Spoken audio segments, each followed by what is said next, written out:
Good morning viewers. Indian polity के lecture number 6 में आपका स्वागत है। आज का हमारा विषय संघ और इसके अधीन राज्य। आइए चलते हैं। संघ और इसके अधीन राज्य का वर्णन संविधान का भाग 1 करता है, अर्थात भाग 1 में अनुच्छेद 1 से 4 तक वर्णन है। आइए देखते हैं संविधान का अनुच्छेद 1 क्या कहता है। संविधान के अनुच्छेद 1 के अनुसार इंडिया अर्थात भारत राज्यों का संघ होगा। संविधान में हमारे देश के दो नाम हैं, India that is Bharat. Bharat की जो जनसंख्या है, पॉपुलेशन है 31.1% अर्बन अर्थात शहरी क्षेत्रों में और 68.9% रूरल एरिया ग्रामीण इलाकों में रहती है। यूनियन या संघ का मतलब होता है राज्यों का समूह, ग्रुप ऑफ स्टेट। आइए अनुच्छेद 2 को देखते हैं। अनुच्छेद 2 कहता है कि भारत में नए राज्यों और नए क्षेत्रों का प्रवेश कैसे होगा। इसी अनुच्छेद के तहत सिक्किम को 35वें संविधान संशोधन अधिनियम 1974 के द्वारा असम का सह राज्य बनाया गया।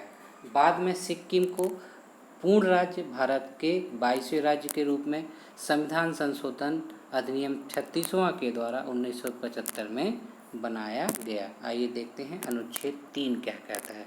अनुच्छेद 3 कहता है कि भारत में नए राज्यों का जन्म, नाम और सीमा में परिवर्तन कैसे होगा।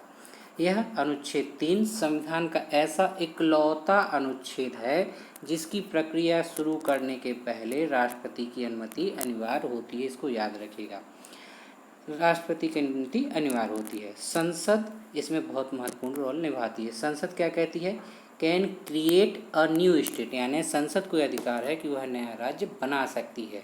संसद can change the boundary of state, संसद ही किसी राज्य की सीमा को परिवर्तित कर सकती है। Can change the name also, संसद ही किसी राज्य का नाम बदल सकती है। आइए आगे चलते हैं। भारत का एकीकरण। आज़ादी के बाद भारत का एकीकरण एक बहुत बड़ी समस्या थी। सरदार वल्लभ भाई पटेल जो भारत के उस समय के गृह मंत्री थे, भारत का बिस्मार्क कहा जाता है। सरदार जी ने भारत को एकीकृत करने, यूनाइट करने के लिए बहुत सारा काम किया।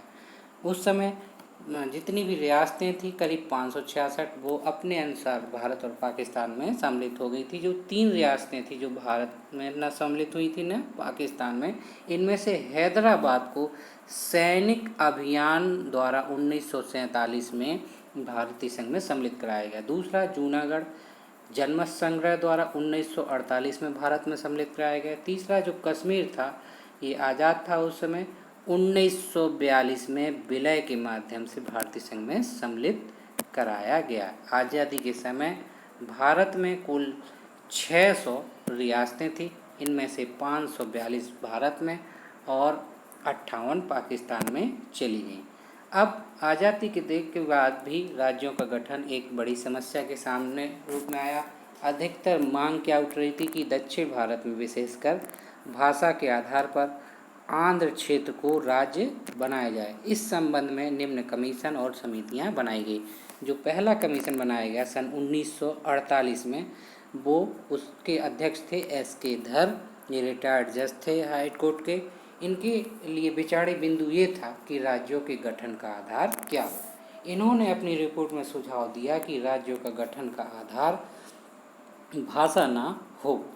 इसके बाद सन 1948 में ही कांग्रेस के जयपुर अधिवेशन में JBP समिति का गठन किया गया। J का अर्थ था जवाहरलाल नेहरू और V का अर्थ था सरदार वल्लभ भाई पटेल और P का अर्थ था पट्टाभी सीतारमैया। इन 3 लोगों ने सुझाव दिया कि राज्यों का गठन का आधार प्रशासन हो। आइए चलते हैं आगे। इसके बाद आंध्र क्षेत्र में भी आंदोलन जारी रहा।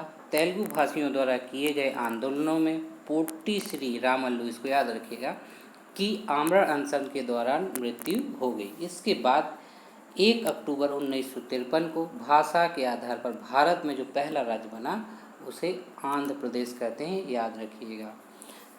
इसके बाद राज्य पुनर्गठन अधिनियम 1956 आया। राज्य पुनर्गठन अधिनियम ने सभी राज्यों का अध्ययन करके भारत में कुल 2 दो प्रकार की व्यवस्थाएं लागू की। इस व्यवस्था में 14 राज्य बनाए गए और 6 केंद्र शासित प्रदेश बनाए गए। 14 राज्यों में जो थे उस समय वो थे number 1 Assam, number 2 Bihar, number 3 Orissa, number 4 Mumbai, number 5 Jammu Kashmir, number 6 संयुक्त प्रांत, number 7 Punjab, number 8 Andhra Pradesh, number 9 Kerala, number 10 Madhya Pradesh, number 11 Madras, number 12 Mysore और नंबर 13 राजस्थान और नंबर 14 पश्चिम बंगाल।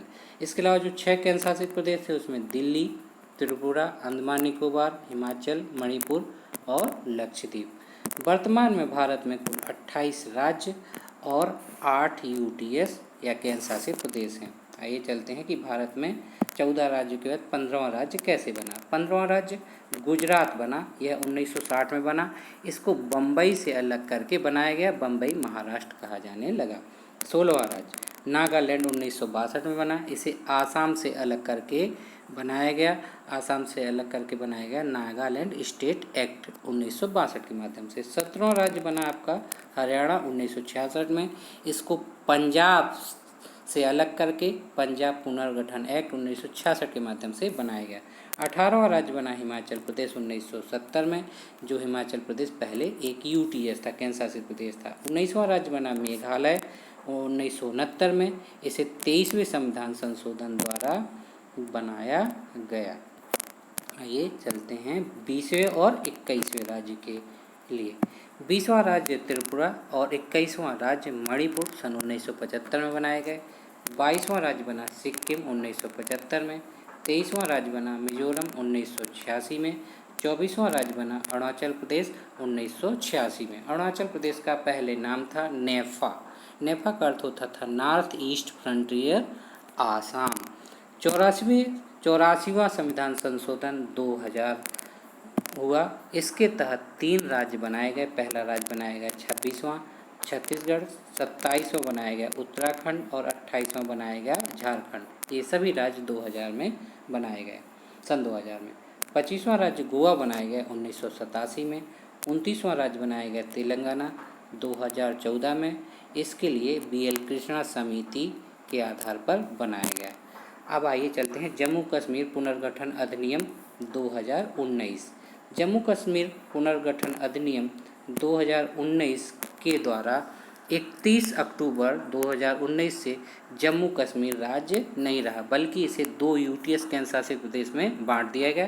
पहली यूटीएस को जम्मू कश्मीर यूटी, जैसे विधानसभा भी रहेगी, इसमें 20 जिले थे, बनाया गया। दूसरी यूटी बनी लद्दाख, जिसमें 2 जिले हैं। अब भारत में कुल 28 राज्य और 9 यूटीएस थे। दिसंबर में दमन और दीव और दादरा नगर हवेली 2 यूटीएस को मिलाकर एक यूटीएस बनाया गया, जो 26 जनवरी 2020 से प्रभावी है। इस प्रकार वर्तमान में कुल यानी सन 2020 में कुल 8 यूटीएस ही हैं। तो आज के लेक्चर में बस इतना ही। प्लीज़ चैनल को शेयर करें, सब्सक्राइब करें, लाइक करें, कमेंट करें। Good bye.